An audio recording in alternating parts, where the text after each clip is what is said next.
Hi everybody, don't forget to like and subscribe to our YouTube channel. It would really help us out. We're just going to talk to you a little bit about a diagnostic, a new update that's on our KTS system, which checks the mileage of the cars. So basically what this does is it'll check all the ECUs, or a good majority of the ECUs, and it will look at the mileage on all the ECUs. So if you're buying a car, if it's being clocked, somebody's going to clock it through the dash clocks. That's the only way they're going to be able to do it. A lot of them are digital clocks now, but there's software out there that can be done, and they can be clocked. And look, you're going to be none the wiser if somebody clocks it back 60k. But the mileage is stored on other ECUs. So the likes of the ABS unit, the power steering unit, you can even store it in the radio. They'll store it everywhere in the sat-nav system. So no one's really going to go in and reprogram all them ECUs. They're just going to do the one, and that'll be the end of it. But our tool will scan it, and it will be able to read the mileage on all of them ECUs, or a good majority of them, and we'll be able to compare the mileage. So they should all match up. If they don't, well then we know the car is clocked. So we have a Ford Focus in the workshop at the moment, 2014. It's an English car. And as you can see there, the mileage on it is 98,748 miles, which equates to around 158,000 kilometers and change. So we're going to scan it now. I'm going to show you that in play and let you see it working. But it's quite a cool tool to have and to check it out. It used to be that only the manufacturers could do this, so it's great that Bosch have cracked onto this and have it working for the likes of us. Okay, so we have our car selected here. We're going to go into diagnostics, and then just up, as soon as it loads, just up here we have system overview, where we can scan all the ECUs on the car for any error codes. And then just over here we have total distance, and this is what we're going to go into now. And we're going to select it, and we're going to let it scan. And hopefully this will find more than one ECU. If it finds 2 or 3 ECUs, I'll be quite happy with that. So we'll see if it matches what the mileage says on the actual car. It can take a minute or two. I've done this on another car the other day, and it only found the dash clocks, which is no use. Okay, so it's found the dash clocks in this. It's reading 158,919, which is what it is actually on the dash clocks. So that doesn't tell me an awful lot. It's just reading what's there. Okay, found something else. Hydraulic power steering, and it's reading 158,919. It's found central electronics, even better. So it's found another one. Same mileage, as you can see, it's pulling it in kilometers. Another central electronics, and it's reading the same.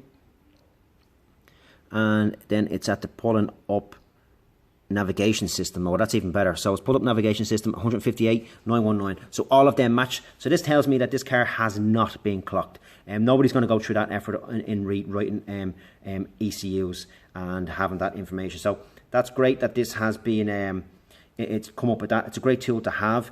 So what we're going to do is now, I'm just going to show you, a lot of people are not going to have this type of tool or what have you, but I'm just going to show you some checks that you can do, visual checks, to see if the mileage is high on a car, and maybe, okay, it's not what they're saying it is, and you might then want to get on contact with somebody and do one of these scans. So let's go and have a look at any telltale signs that a car has, that it has been clocked, or more mileage on a clock than they're saying.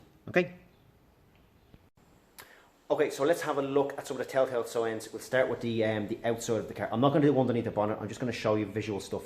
Okay, so let's have a look. So first thing you want to have a look at is the door handle. In around here, most people are going to pull it from underneath. So have a look underneath the door handle, in around here for lots of wear. And then we'll go into the car. So next place you want to look at is just where the handle is pulled in, just here. See if there's any major wear. Especially on the inside, just around here.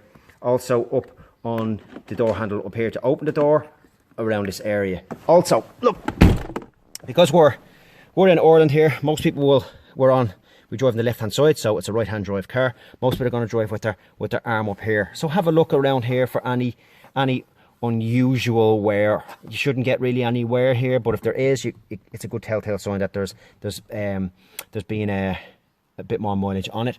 Also, have a look at the seatbelt for any major wear in the seatbelt, because somebody's going to be in and out of the car if they're a rep, and it's going to be in and out constantly and on their top. Next thing we want to look at is the steering wheel. A lot of people are going to be driving with their hand up here or around here. So you're going to have a look, and as you can see here in the steering wheel, there is, as you can see, that wear. you know, compared to down here where it, you know, it's not too bad. But up here, that's what you're looking at. This is not too bad, but there still is a little bit of wear in it. Next place you want to look at is the gear stick. Also for any major wear on that gear stick. But look, don't be fooled. These can be changed. They screw off, put a new one on. They're not that expensive. So it's still something to look at. If somebody's lazy, they won't change one.